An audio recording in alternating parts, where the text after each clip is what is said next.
Hello everyone, this is Claire from Inspire HQ. I wanted to share with you an aha moment I had this week. If I was a cartoon character, I'm sure a light bulb would have gone off over the top of my head. Like many of you, our family's been doing our bit to flatten the curve.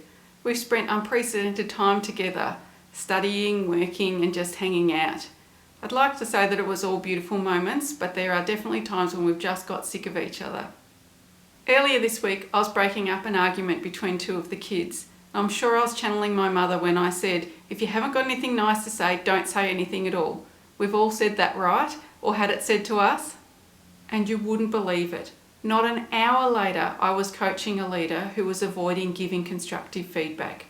Here he was thinking, I don't have something nice to say, so I'm choosing to say nothing at all. Ba-bing!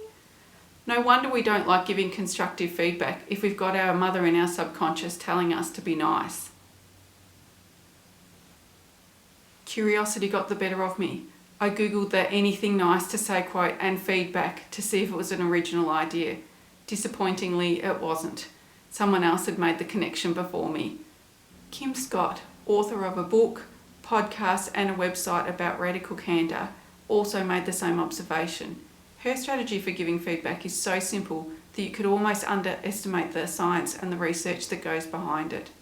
Her strategy is this. It's the ability to challenge directly while at the same time showing that you care personally. Let's unpack that. Challenging directly isn't about being blunt or tough. It's about being willing to have the conversation, share your perspective on what you've observed and giving them the opportunity to share theirs, then have the discussion. Caring personally means about investing in that person, caring about them individually, their development, their growth, and putting that above your need to be liked by them. It means that you care enough to possibly cause some short-term upset to achieve some long-term growth. I want to share with you a couple of stories from my experiences in giving and receiving feedback. The first one is probably one of the worst moments in my career in regards to giving feedback. It's not one I'm proud of, but one I'm happy to share. Mary, not her real name, was a long-serving, really experienced administrator. She was also someone that people tended to avoid, including me. She could be prickly, moody, and was often quite abrupt in her communication style. At this point in the organisation, we were doing some restructuring, and everyone was avoiding the restructuring within her team purely because they didn't want to have the conversation with her.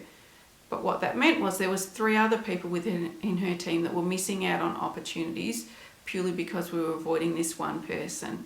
So here I was, a newly minted HR manager, deciding I was going to be the one that needed to give her this feedback. So I wrote my script and I put my big girl pants on and called a meeting. And to be honest, I went hard with the challenging feedback.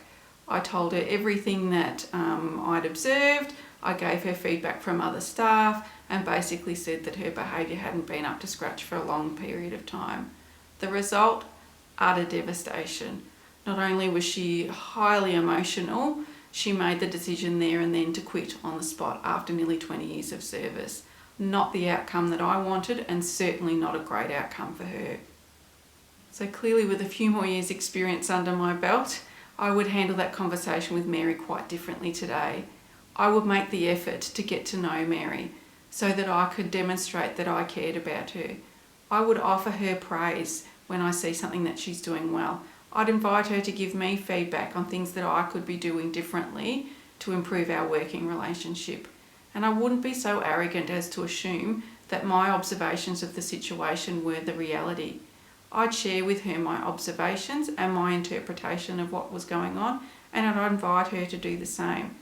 Now we're having a conversation where we're both equal partners in the conversation and able to come to a resolution together. The second experience I want to share with you is a situation where I received the feedback. And just to give you a bit of context, this was from a colleague that I'd worked with for a number of years. We had quite a good working relationship.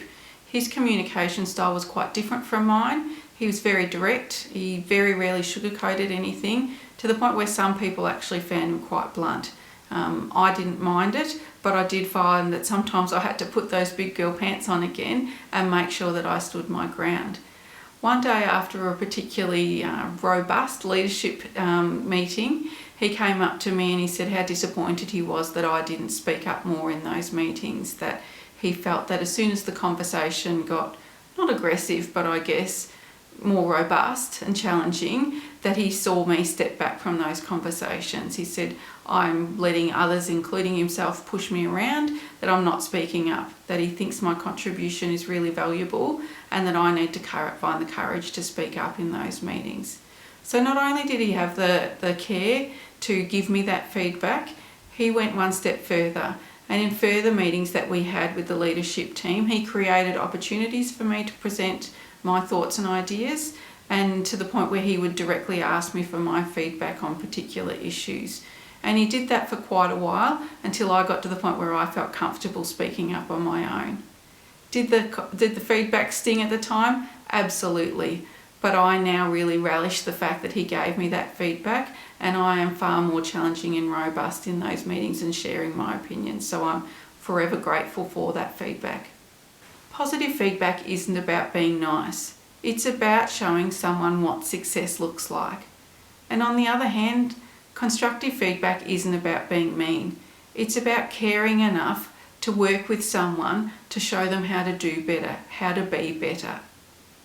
Anyone who knows me knows I'm passionate about feedback and the value that it brings to your culture and your organisation. If you want to have more tips and tricks and strategies, please feel free to jump on our website, look up our blogs and type feedback into the search engine. You'll find lots of articles there to help you. I think it's time for us to encourage our culture, our leaders, our team members, even our kids to be more radically candid. I can tell you from experience, feedback from a 7-year-old is given with love, but it's real and it's raw. Maybe we've got more to learn from them in relation to giving feedback than they do from us. Stay well, everyone.